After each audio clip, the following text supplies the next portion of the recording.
الله الرحمن الرحيم. الحمد لله وصلى الله وسلم على سيدنا محمد رسول الله وآله وصحبه ومن والاه. ربنا لك الحمد كما ينبغي لجلال وجهك ولعظيم سلطانك آمين. برایانی زۆر بەڕێز و خۆشەویستم، دۆستانی ئازیز و خۆشەویست، السلام عليكم ورحمة الله تعالى وبركاته. حتما برایانی بەڕێز و خۆشەویستم، هەمووان ئەزانین کە خوای پەروەردگار ئینسانەکانی خۆڵقاندووە لە ئەسڵی خۆڵقاندنی ئینسان بۆ تاقیکردنەوەیە. لە 19 شوێنی قورئانە خوای پەروەردگار باسی ئەومان بۆکە کە ئینسانەکانی لە پێناوی تاقیکردنەوەیە خۆڵقاندووە. ڕاستە ئینسان خۆڵقێنراوە بۆ ئەوەی کە عیبادەت بکە، وما خلقت الجن والإنس إلا ليعبدون. ئەسڵی عیبادەتش و عیلەتی عیبادەتش بریتیە لە تەقوا. يا أيها الناس إنا خلقناكم من ذكر وأنثى ياخذ أفرمي يا أيها الناس اعبدوا ربكم الذي خلقكم والذين من قبلكم لعلكم تتقون. وعلتي عبادة بريتي لتقوى، علتي تقواش بريتي لدادقري لعدالة هو أقرب للتقوى. لقسا لكردارا لقفتارا هاو سنجي إنسان كان لقى مالو منالا لقى دراوسيا لهمو بواركاني جيانا. خوای گەورە کە ئینسانەکانی خۆڵقاندووە ئەتوانین بڵێین مرۆڤ بریتیە لە شەبەکەیەک لە قەدەری خوای پەروەردگار، بریتیە لە شەبەکەیەکی چنراو کە تان و پۆکەی چاک و خراپە، جوان و ناشرینە، بەرز و نزمە، بەخشین و ڕێگرتنە، ئەتاءە لەگەڵ مەنعە، میحنەت و ناڕەحەتیە لەگەڵ خۆشی و خۆشبەختی و کامەرانیەکان، هەموو بوارەکانی ژیانی گرتوتەوە. لایەکی مەشعەلە، لایەکی مەشغەلە. ژیانی ئینسان بەو شێوەیە خوای پەروەردگار خۆڵقاندوێتی. لەم منطەلەقەیەوە، لەم ڕوانگەیەوە پێغەمبەری خوا صلی الله عليه وسلم ئەفەرمێ ئیمان دوو بەشە، شەطران، بەشێکیان بریتیە لە سەبر و بەشێکشیان بریتیە لە شکر. بۆیە ئەتوانین یەقینەن بڵێن کە ئیمان بریتیە لەو دوو بەشە، بەشێکیان بریتیە لە سەبر و بەشێکیان بریتیە لە شکرانە بژێری لە پێناوی نعمەتەکانی خوای پەروەردگارە. بڕوانین بۆ قورئان نەزەریەیەکی پێوتێ نەزەریەی حجوم، واتە جەمعی حەجمە. ئەگەر سەیری قورئان کەین، خوای پەروەردگار بایەخی بە هەر شتێک زۆر دابێ زۆر باسی کردووە. 288 جار باسی تەقوامان بۆکە، خوای گەورە زۆر بایەخ بە تەقوایە.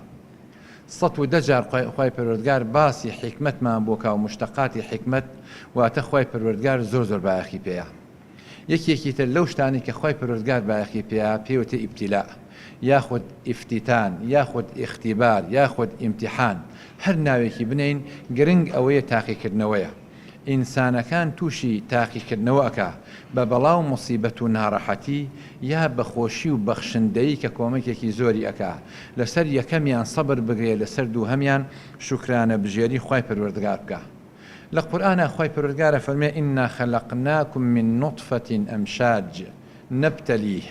دوایە فەرمێ نەبتەلی واتە نەختەبیره، نەمتەحینه، نەفتەتینه، تاقی ئەکەینەوە، ئەی خەینە ژێر تاقیکردنەوەیەک، ئیمتیحانی ئەکەین بزانین ئایا لێی دەربازە بەیانە. یاخود دەفەرمێ لیەبلووەکم ئەیوکم ئەحسەن عەمەلا، کە ئێمەی خۆڵقاندووە تاقیمانەکاتەوە بزانێ کاممان باشترین کردەوە پێشکەشەکەین.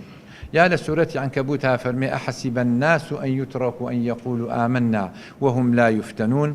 أهل إيمان توشي بلادين، توشي مصيبة بين، توشي افتتان وتوشي تاقيك النوكان دين.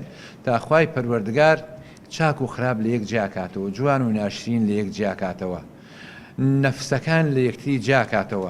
خواي گەورە ئینسانەکان تاقیەکاتەوانە بۆی جەوهەریان دەرکەوێ. ئینسانەکان تاقیکاتەوە بۆی باشترین شتیان بمێنێتەوە. ئینسانەکان تاقیکاتەوە بۆی کاکڵە و ناخیان دەرکەوێ. ئاڵتون کاتێک کە دەرەهێنرێ خۆش و خاڵی زۆری پێوەیە. ئەو ئاڵتونە زۆر بە نرخە کە ئاگری زۆر لێدرێ. ئەو ئاڵتونی کە ئاگری زۆر زۆر لێدرێ و پێوتی ئیفتیتان بە زمانی عەرەبی، ئەوە نرخەکەی زۆر زۆر بەرزە. ئاڵتون کە ئایارە 24 تەواو هیچی تیان نییە، بەس ئایارە 21 هەندێشتی تری تایە، 18 هەندێشتی تری تایە، 14 هەندێشتی تری تایە، هەندێ مەوات هێشتێکی کەم ئاڵتونی تایە، ڕەنگە بە ئاڵتونیش ناو بنرێ. کەواتە هەتا خەوش و خاڵ کەم بێ ئاگل لی یا ئیفتیتان و تاقیکردنەوەی زیاتر لەسەر بکرێ، ئەم ئاڵتونە خاوێنترە بێ. ئینسانەکان بەو شێوەیەن.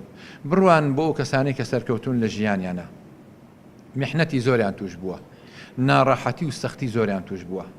بڕوان بۆ کوڕی زۆر دەوڵەمەندەکان، بەتایبەت ئەوانەی کە بە شێوازێکی ناڕەوا دەوڵەمەند بوون.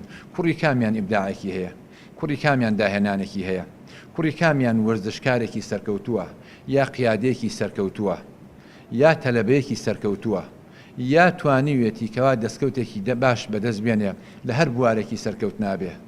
ئەهلی هەژار ئەوانەی کە فەقیرن، تووشی سەختی و ناڕەحەتی و تاڵ و سوێری و ترشی ژیان هاتوون، ئەوانن کەوا لە تاقیکردنەوەکان دەرئەچن، خوا تووشی تاقیکردنەوەکانیان ئەکا بە هەژاری بە نەداری بۆی جەوهەریان دەرکەوێ، کە دەرکەو ئەم ئینسانە خوای پەروەردگار اختیباری کردووە، جەوهەرەکەی معدەنە نەفیسەکەی دەرکەو ئەنجا خوای پەروەردگار عەتای خۆی پێبەخشێ. بۆ چونکە ژیان هەمووی بریتیە لە شەبەکەیەک لە قەدەری خوای پەروەردگار. ئەوەی خوای پەروەردگار بەخشیوەتی بە ئێمە هیچی خۆمان خاوەنی نین، هەمووی لە خوای پەروەردگارەوەیە. هیوا هەیە دانیشتووە هیچ ناکە خوای پەروەردگار پێبەخشێ، هیوایە ڕۆژ تا ئێوارە ئیشەکە، بەڵام هەر ئەوەندەی هەیە کە پێی بژی سەدی ڕەمەقی خۆی پێ بکە و ماڵ و مناڵەکەی خۆی بەڕێوە بەرێ. واتە ئێمە چنراوین لە دوو تاڵ، لە دوو داو، لە دوو دەزوو، چاک خراپ، باش جوان، ناشرین بەرز نزم، دەوڵەمەنی هەژاری، بەختەوەری بەدبەختی، هەموو بوارەکانی ژیانمان لەو دوانەیە. لەسەر بەشە باشەکەی شکرانە بژێری خوای گەورە بکەین، لەسەر بەشە خراپەکەی سەبر بگرین. خوای گەورە هەروە فەرمێ وەنەبلوکم بالشەر والخەیری فتنە، تاقیتانەکەینەوە بە شەڕ و خێر، تووشی ئیفتیتانتانەکەین، تووشی تاقیکردنەوەتانەکەین، بزانین کام لە ئێوە جەوهەری دەرەکەوێ ساغە بێ و سەرکەوتووە بێ. زانایانی ئیسلام باسی ئیبتیلا و تاقیکردنەوەکانیان بۆ کردوین، باسی بەڵا و مصیبەت و ناڕەحەتیەکانیان بۆ کردوین، چونکە بەشێکی زۆری ژیانی ئینسان، مەودایەکی زۆری ژیانی ئینسان بریتە لە بەڵا و مصیبەت، لە ناڕەحەتی، لە خۆرپەی خراپ، لە دەستدانی کوڕ، لە دەستدانی کچ، لە دەستدانی ژن و ماڵ و مناڵ، هەموو بوارەکانی ژیان ئەگرێتەوە. لەم چەند ڕۆژەی ڕابردووە برایەک هات لە قوتابیانە، پێوتی مامۆستا کۆمەڵێ پرسیارم هەیە. وتم پرسیارەکە چیەکە؟ لە پرسیارەکانی ئەوە بوو باشە بۆچی خەضر کە لەگەڵ موسایە ڕۆی منداڵەکەی کوشت؟ ئایا ئەوە جائیزە لە شەرعە؟ لە دواییە دام نا، دوای کۆمەڵی قسەکردن بۆم بڕوون کردەوە کەمە دیمەنێکە، ئەمە مەشهەدێکە خوای پەروەردگار پیشانی ئینسانەکانی ئەیە.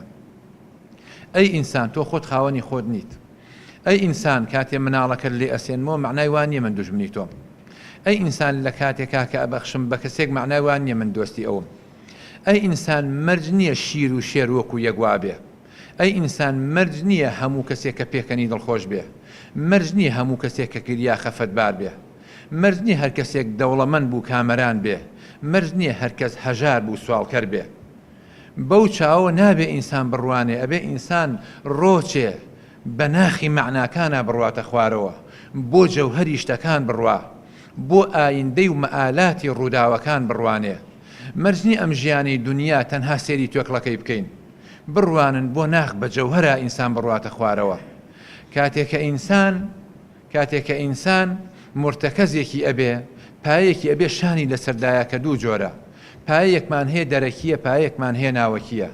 پایی دەرەکی کە شانی لەسەرداین بریتیە لە ماڵ، سەروەت، سامان، ئافرەتی جوان، بریتە لە سیارەی جوان، بریتە لە سیارەی لە ماڵ و لە شەهادە، بریتە لە قەوم و عەشرەت، بریتە لەو مەنسەب و پلە و پایە و جاهەی کە لە دنیاە هەیە. دانەیەکی تریان ناوەکیە لە ناخی خۆمانایە کە پەیوەستە لەگەڵ خوای پەروەردگار. ئەو حەبلی پەیوەستبوونیە لەگەڵ خوای پەروەردگار کە دڵ بە یادی خوای پەروەردگارەوە لێیە. دەرەکیەکە هەموو کاتێ معەڕەزە بۆی ئینهیار بکات لەژێر شان تا بڕۆخەوە بکەویت. عەشرەتەکەتە پشتتیەکە، سیارەکەتە ئەسووتێ، ماڵ و سەرۆت و سامان ئیفلاسەکەی وەکو زۆر کەس ئیفلاسی کردووە. پلە و پایە و مەقامەکەیە گەندەڵیەک دەرئەکەوێ لە هەر ئینسانێک و لایەدەن و ئابڕوشێچێ ئەڕوخێ و کۆڵەکەیە، بەڵام هی ناخی خۆت هیچ هێزێک نییە بیڕوخێنێ.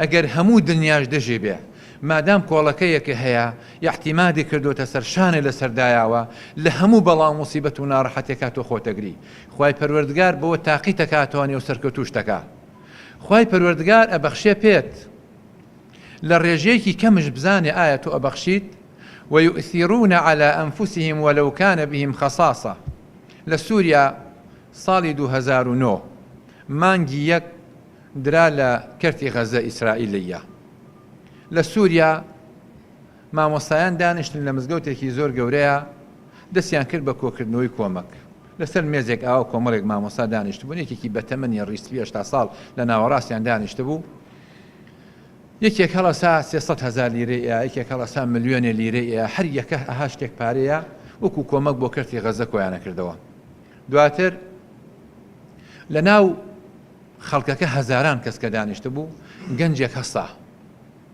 گەنجێکی 7 ساڵ هەستا وردە هاو بەرەو مێزەکە و گەیشتە سەر مێزەکە و دەستی کرد بە گیرفانیا قەڵەمێکی دەرهێنا هاتە بەردەم مامۆستا وتی مامۆستا سوێن بەخوا تەلەبەی طالبی علمە من تەلەبەم لەسەر ئەرزدا جگەل لە کتێبەکانم و ئەو جلوبەرگێکی لەبەرمایە جگەل لەو قەڵەمەش من هیچ شک نابم واللهی ئەمە بۆ کەرتی غەزە لە پێناوی خوای گەورە قەڵەمەکەی دانا مامۆستاکەش هەستا ماچێکی کرد و دەستی کرد بە گریان و هەستا بەرامبەر بۆ خەڵکە وتی کامتان زۆرتان بەخشیوە سوێن بەخوا ئەم قەڵەمە لە زۆرترین بەخشینی زۆری نەتان بەلامەوە پیرۆسترە ئەزانن بۆ وتیان بۆ وتی دوای پێتان ئەڵێم بەڵام وتی ئەم قەڵەمە منەی فرۆشم ئێستای خەمە مەزادۆ کێی کڕێ وتی بای چەند وتیان بای 10 لیرەیە 10 لیرەیە 250 خۆمانەکە 4,000 لیرە یعنی گەڵایەکی کرد تەبەن ئەو کاتێ هێشتاوە وێران نەبوو بوو بەرزی کردەوە و وتی کێی کڕێ یەکێک هەستاوەتی مامۆسامن وتی بە چەند وتی بە 200 لیرە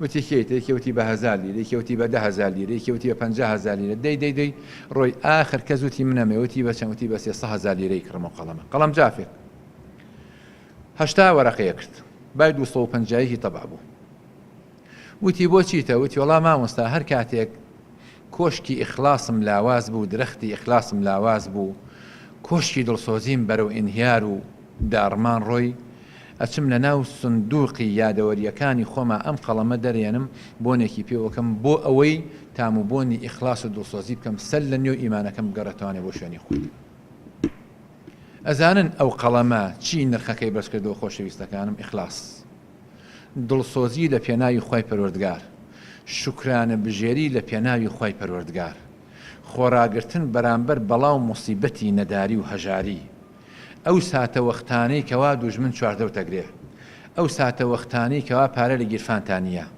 ئەو ساتە وەختانەی کەوا ماڵ و مناڵ زۆرێ بۆیەنن ئەو ساتە وەختانەی کەوا مەیت و تەرمی خۆشەویستێکە دێتە بەردەستە ئەو ساتە وەختانەی کە دڵە ڕاوکیە ڕوو ئەیە ساتە وەختێک کە دراوسێکەت هەژارە و نەدارە خۆشن نیتە ئەو ساتە وەختانەی کە خوای پەروەردگاری لە یادە دڵێ لەگەڵ خوای پەروەردگارە پەیوەستە بێ کۆشکی دڵسۆزی دەکەوێتە گەڕ کانیاوی دڵسۆزی و ئیخلاست بۆ خواسە لە نوێ ئەتەقێ ئەو کاتە خوای پەروەردگار جەوهەری تۆ تاقیەکاتەوە ئینجا خوای پەروەردگار لە فیوضاتی ڕەحمانی و کەرەمی خۆی دابارێنێ بەسەر تۆیان